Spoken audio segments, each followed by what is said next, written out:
বাস এরকম ছোটবেলায় রচনা করেছি। আমার জীবনে একটা জার্নি আছে, জার্নি বাই বাইক। তৌকির আহমেদের সঙ্গে ওনার মনে থাকার কথা নয়। আমি তখন মাত্র টেলিভিশনের দরজায় আসা যাওয়া করি, সুযোগ হ্যাঁ একটা সুযোগ হলো, ওনার একটা লাল রঙের মোটরসাইকেল ছিল, সেটাতে চড়ে উনি যাবেন বইমেলায়, আমি যাবো মহসিন হলে। অনুরোধ করলাম, উনি আমাকে নামিয়ে দিলেন বইমেলায়, সেখান থেকে আমি হলে। এই জার্নিটা আমার কাছে মনে হয় যে আমার সারা জীবন এইভাবে মনে থাকবে যে এর আগে কখনো স্টার কি জিনিস আমি বুঝি নাই, জনপ্রিয়তা কি আমি বুঝি নাই। পাগল ছিলাম অভিনয়ের প্রতি, কিন্তু একজন অভিনেতা মানুষকে কিভাবে জয় করতে পারে, কতটা জয় করতে পারে, এটুক জার্নিতে আমি টের পেয়েছি। তৌকির ভাইকে নিয়ে অনেক কথা, এবং আমরা সবসময় একটা কথা বলি যে শিল্পী এবং শিল্পীরা নাকি পপুলার হয় না, আবার ভালো কাজ নাকি পপুলার হয় না। শিল্প, শিল্পী এবং পপুলারিটি, এই তিনটার মধ্যে, দুটোর মধ্যে একটা সাংঘর্ষিক ব্যাপার নিয়ে সবসময় আলোচনা হয়। আমি এর বিরুদ্ধে বলছি, এর বিপক্ষে বলছি এই জন্যে যে তৌকির আহমেদের যে জনপ্রিয় কি কেউ ছিল লেট 80s, পুরো 90s কিংবা আর্লি 2000 আমি মনে করতে পারি না। জিন্স টি শার্ট এই দেশের তরুণদের আমার কাছে মনে হয় যে হাতে ধরে ধরে শিখিয়েছেন।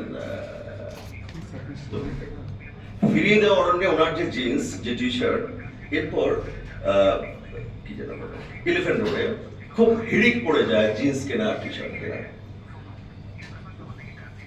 আমি যেহেতু আমার ইচ্ছে ছিল আমি নায়ক হব, আমি পপুলার হব, সে কারণে আমার দৃষ্টি ছিল তৌকির আহমেদের দিকে। তৌকির আহমেদ কি করে কথা বলেন, কি করে হাঁটেন, কি পড়েন, কিভাবে কথা বলেন, সবকিছু। ওই যে ফ্যাশন আইকন তৌকির আহমেদকে আমি দেখেছি, সেটা আমার মাথায়, মগজে, সবকিছুতে একদম লেগেছিল। কিন্তু আমার ভিতরে তো পপুলারিটি, আমি পপুলার অ্যাক্টর হব, সে আমি একটু একটু করে আগাচ্ছি। তৌকির ভাই অভিনয় করতে করতে এমন একটা জায়গায় চলে গেলেন ধরা ছোঁয়ার বাইরে। তৌকির ভাই পপুলারিটি আসলে বলে ব্যাখ্যা করার মতো না। আমি দেখেছি, আমি অনুমান করতে পারি কি ছিল। তো উনি যখন পরিচালনা এলেন, প্রথম নাটক একটা স্বর্ণমৃগ,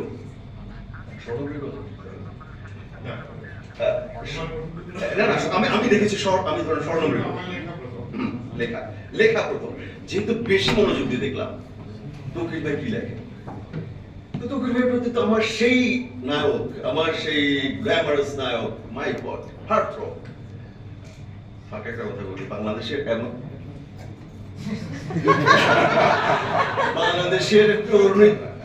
তরুণীদের বিবেচনা করে এত আলোকিত তরুণ, এত কাঙ্ক্ষিত তরুণ আমার কাছে মনে হয় সেই সময় কেউ ছিল না। যদিও এখন মাত্র দুজন পেলাম আমরা, আজকে সবচেয়ে কম পেলাম, কেন দুঃখ পেলাম। তো উত্তর পুরুষ, স্বর্ণমৃগ দেখার পর আমি খুবই আহত হলাম। এটা কি বানালেন উনি? ওনার কাছে তো আমি এরকম কাজ আশা করেছিলাম। আমি আশা করেছিলাম এমন কিছু যে আমাকে যে আমি নায়ক হতে চাই সে আমাকে মানে উদ্বেলিত করবে। উনি মধ্যবিত্তের দহন নিয়ে একটা কাজ করলেন, যে মধ্যবিত্ত নিয়ে কাজ করেন হুমায়ুন আহমেদ এক দৃষ্টিভঙ্গিতে, উনি অন্য একটা দৃষ্টিতে স্বর্ণমৃগ করলেন। আমার ভাবনার জগৎ কিন্তু পরিবর্তন হয়ে গেল স্বর্ণমৃগ দিয়ে। আমি সেই বয়সে ওনাকে বলেছিলাম এই বোধের কথা, এই প্রথম বোধ একটা তৈরি হলো আমার। আসলে তো অভিনয়টা কিংবা শিল্প কিংবা কাজ অনেক প্রকার হয়, তুমি কোন দিকে হাঁটবা তুমি বেছে নাও। তারপর আমার সুযোগ হয়েছিল ওনার পরিচালনায় কাজ করার। উত্তর পুরুষ কাজ করতে গিয়ে দেখি যে আমি যাকে লালন করি সেই তৌকির আহমেদ নয়। তৌকির আহমেদ অন্য উচ্চতায়। তৌকির আহমেদকে এত সহজে পড়া যায় না, বলা যায় না তাকে নিয়ে, এত সহজে শেষ বাক্যে যাওয়া যায় না তৌকির আহমেদকে নিয়ে। এই মুগ্ধতা শুরু তৌকির আহমেদের ভেতরকার যে তৌকির আহমেদকে দেখা যায় সেই তৌকির আহমেদের ভেতরের তৌকির আহমেদকে দেখার, বোঝার, মুগ্ধতার ওই যে আমার শুরু, আজ পর্যন্ত সেটা বহমান। জয়যাত্রা যখন করলাম ওনার সঙ্গে, আমি খুব লাকি যে ওনার সঙ্গে অনেকগুলো কাজ করার সুযোগ আমার হয়েছে। এত পরিশ্রম একটা লোক কি করে করেন, এত পরিশ্রম, এত কষ্ট, এত মনোযোগ কি করে হয়, উইথ ডিসিপ্লিন, কিন্তু কি করে হয়। আজকে এই পর্যায়ে এসে আমার কাছে মনে হয় যে মাহফুজ আহমেদ জনপ্রিয় হওয়ার জন্য অভিনয় শুরু করেছিলেন, পথ আসলে তৌকির ভাইটা, যে পথটাতে জনপ্রিয়তা এবং শিল্পের কোনো বিরোধ হয় না। তৌকির ভাই প্রমাণ করেছেন জনপ্রিয়তার সঙ্গে শিল্পের কোনো বিরোধ নাই। এটা শুধু পাবল ভাই একটা কথা বলেছেন, পাবল ভাই বলেছেন যে আমাদের অগ্রগামী, ওনার চেয়ে অগ্রগামী। আমার কাছে মনে হয় তৌকির ভাই আপনি আমাদের প্রজন্মের সবচেয়ে অগ্রগামী পুরুষ, সবচেয়ে অগ্রগামী, কাঙ্ক্ষিত এবং ঈর্ষা করার সব দিক থেকে ঈর্ষার ভেতরে একটা গর্ব আছে, নিঃসন্দেহে সেটা। হ্যাঁ, তৌকির ভাই, একটা কথা খুব ইচ্ছা আপনাকে বলি, আপনার প্রতিটা কাজ প্রায় আমার দেখা, আমার এখনো মনে হয় আপনি যে মাত্রার মানুষ, আপনি যেখানে নিয়ে গেছেন নিজেকে, আপনার সিগনেচারটা এখনো অসম্পূর্ণ।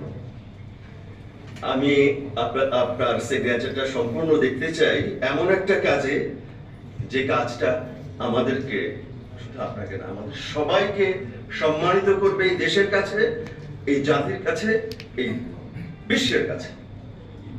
আবেদন আপনার কাছে। আর আপনার মাঝে মাঝে মাঝে হতাশা হবে, হতাশার জন্য হবে না তৌকির ভাই, আপনি সবার মধ্যে আছেন। যতগুলো মানুষ আজকে এখানে আছে, আপনি সবার মধ্যে আছেন। ভাবনা শুধু না, আপনি ভালোবাসায় আছেন, আপনি শ্রদ্ধায় আছেন, আপনি বন্ধুত্বে আছেন, আপনি আমাদের একজন শিক্ষক। আমি খুবই অনার্ড এবং আমার খুবই ভালো লাগছে আজকে আমি এখানে অংশ নিতে পেরেছি। আমি really honoured, thank you so much. আমরা আসলে আপনার কথা শুনতে সবাই খুব ইমোশনাল হয়ে যাচ্ছিলাম।